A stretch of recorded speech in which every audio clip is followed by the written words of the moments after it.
Naskah Pararaton menulis bahwa Patih yang mendampingi Raja Kertanegara saat di awal-awal menjadi Raja Tumapel bernama Kebu Tengah alias Sang Ampanji Aragani. Sementara itu sumber naskah Kidung Ranggalawe menyebutnya sebagai Kebu Anengah Sang Panji Anggragani.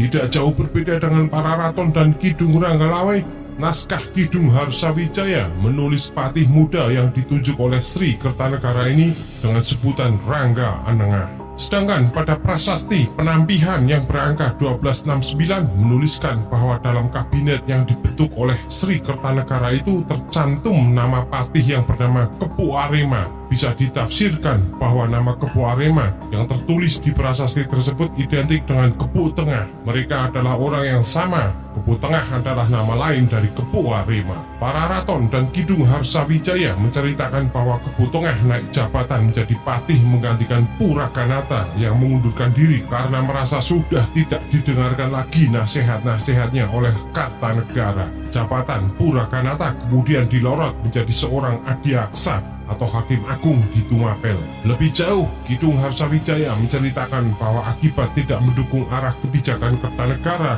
beberapa pejabat teras istana Tumapel harus merelakan jabatannya. Selain Purakanata, sedikitnya ada 3 orang pejabat teras istana Tumapel yang diganti. Di antaranya adalah Demung Arya Wiraraja dan Tumenggung Wirakerti. Arya Wiraraja dimutasi menjadi adipati di Sumenep, sedangkan Tumenggung Wirakerti dijadikan sebagai mantri Anggabaya. Satu lagi pejabat istana yang mengundurkan diri adalah pendeta kerajaan bernama Mpu Santrasmitri yang memilih keluar istana dan menyepi di dalam hutan. Kelak, pendeta ini diceritakan adalah orang yang melantik Raden Wijaya saat dinobatkan sebagai raja di Majapahit. Kisah Patih Kepu Tengah adalah patih yang sangat loyal kepada Kertanegara. Karirnya tergolong cemerlang di antara tokoh-tokoh di sekitar raja. Pada saat terjadi pemberontakan Jayakatong dari gelang-gelang, Patih Kepu Tengah diceritakan ikut mendampingi Raden Wijaya menggembul musuh yang datang dari arah utara. Kepergian Patih Kepu Tengah ke utara rupanya adalah blunder terbesar dalam karir militernya. Siasat cerdik yang dijalankan Jayakatong rupanya dimakan mentah-mentah oleh pihak Tumapel. Ketika Patih Kepu Tengah dan pasukan meninggalkan istana Tumapel ke arah utara, ternyata Jayakatong dan pasukan besarnya dari gelang-gelang datang dari arah selatan mengepung istana Tumapel.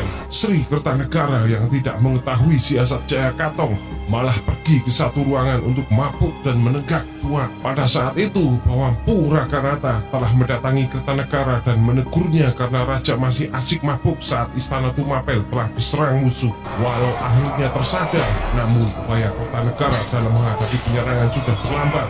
Kertanegara akhirnya tewas di tangan Menteri Daha bersama Raden Arya. Sedangkan Purakanata dan Ken Wirakerti mati di tangan Patih Kepu Mundarang dan Demung Wirasani.